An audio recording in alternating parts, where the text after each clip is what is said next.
Maglo-laundry kami ngayon dito sa Osaka. Baluko Laundry Place. Bago daw ito eh.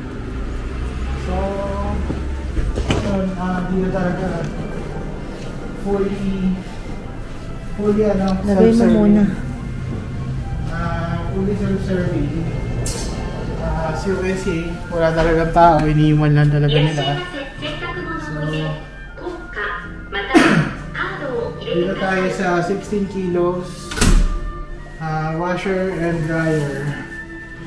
So, ito natin 16 kilos. So, nagbilang natin lahat ang mga damit po. And then, ayan, nagbilang lahat. Sama-sama na yan. Sama mo na yan. Mekos-mekos na yan. Share pa tayo dito. Guys, pag travel kasi, hindi mo na masiseparate talaga yung puti sa kasi lugi ka. Kuha ng mahal din ang laundry dito. Unlike sa atin, mas medyo mas murang-murang. Lagay mo lang. So yun guys, naload na namin lahat. Ito na siya. Yan. So yun na lahat siya. Number 4. Ngayon punta tayo rito sa machine. Dito natin siya i-activate. So ito, matanggap siya ng 100, some hundreds, and 1,000.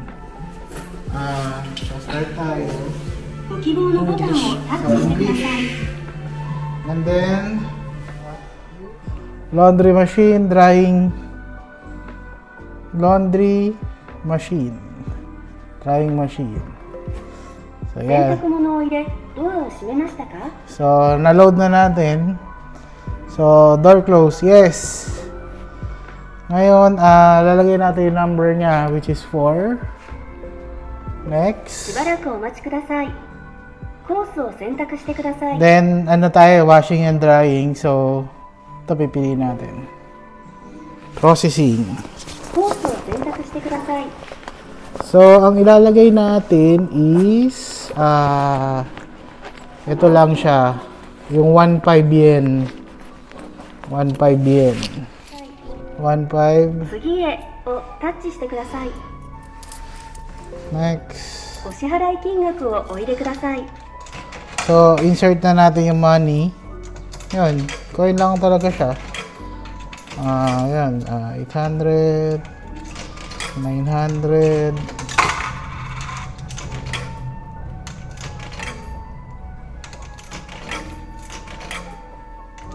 $1.4. Sana kumagat to. Ayaw niya kainin. Ayun, 1.5. Confirm. So, dito pala kasama na yung sabon.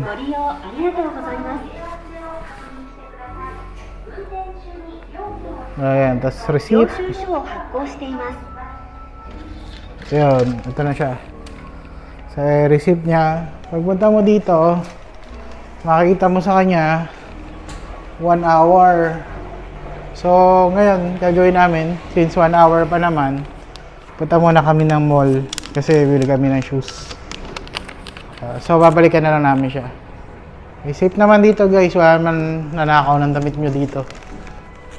Yun lang.